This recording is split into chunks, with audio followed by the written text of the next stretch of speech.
And certainly at Macquarie and at the IDI, we really believe in collaboration because we know that we don't have all the capacities we have. I think for implementation science, I'll raise one aspect in terms of a discipline that we feel we would benefit in terms of collaboration. And this is the health economics and being able to do robust cost-effectiveness analysis. A lot of our colleagues from the ministries, but also our funding and development partners, are always interested in, how much an intervention costs. So we found that this is an area where, we struggle to actually build capacity locally in terms of having the faculty deliver the course, but also attracting good candidates. I'll give you an example. We've had rounds where we want to train health economic focused graduates at the doctoral level. And we find that we have to compete with banks and telecoms in terms of candidates who choose to invest in fields other than the health sector. They go into business and things. So I believe that in a collaborative environment, we might be able to then attract candidates to really consider building a career in health economics and apply those skill sets in the health sector. So I think that's one area. The other area where we feel opportunities to collaborate is within the doctoral level programs, when we get to certain conceptual frameworks and theoretical frameworks that underpin a lot of the methodologies that go into implementation science, we find that you might need a partner who really has gone much further in some of the methodological approaches, and where you would benefit from sending a student to go over for placement so that they pick up a very specific methodological approach, which they will be then integrated into the work they are doing. So those are the insights from my experience, health economics, but also very specific methodological approaches that we feel we don't have at Macquarie. Thank you.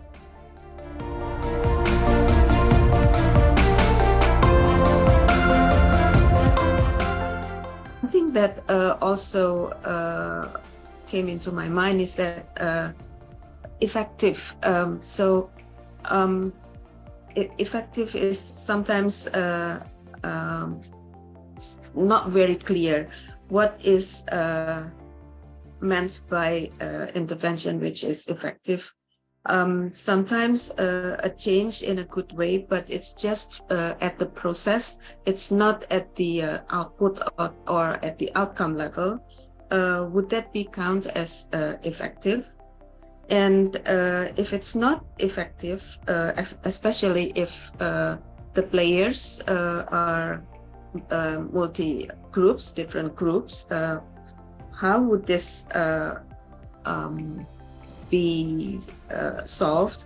Because this, in many times, it leads to dissatisfaction, and then it will cause demotivation. So it's like a circle of this effective thing. So that is something if we want to hit at one specific area. But I think to do that, we need to have all the components of the implementation science training, not just at the end, focusing on the effectiveness of the intervention. And I forgot to mention before about the opportunity.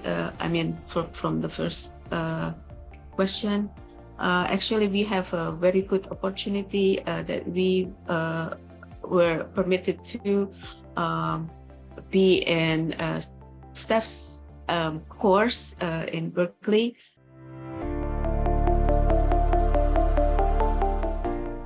Implementation science is unique in that it's not a discipline. It's a multidisciplinary field that leverages a lot of disciplines, and what centers it is the focus on improving the delivery of evidence-based interventions. It's also think we have to recognize still a developing field where we have multiple definitions of implementation science. But one thing that is, two things that are, I think, shared or cross definitions are the focus on delivery of evidence-based interventions and that it's multidisciplinary.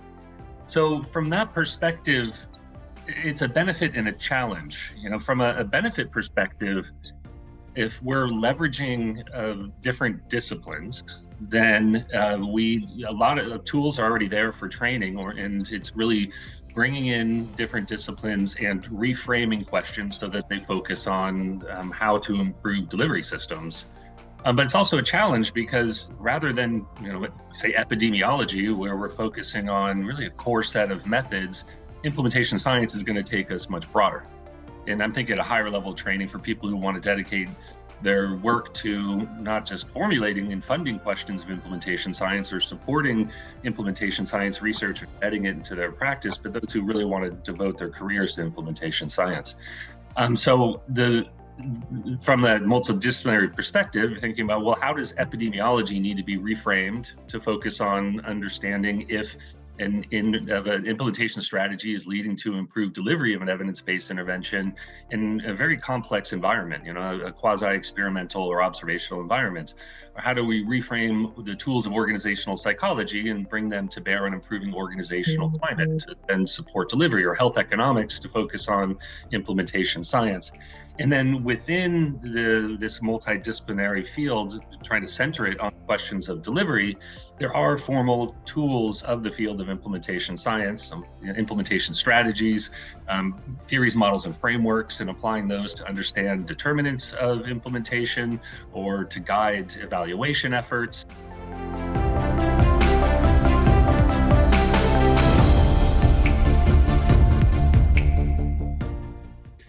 Any last comment on what you see from a regional perspective as to what is needed from the perspective of ministries of health that they would like to get from universities to build capacity in implementation science? Any final comment on that before you leave? There is definitely the enduring questions around the no-do gap, which relates to uptake of research findings. There is also a lot of sensitivity around who frames the questions that we look into, and the ministries are looking to be more empowered in setting the research agenda. So the aspect of co-creation of the knowledge and knowledge products is definitely something that we increasingly need to look into. I think we may have the methodological competences, but we need to bring in the ultimate beneficiaries of the outcomes of these initiatives at the initial processes. I think I've made this point elsewhere, even within this collaborative, that if we miss out the inclusion of, for instance, the ministries of health, then the uptake of our findings becomes an uphill task.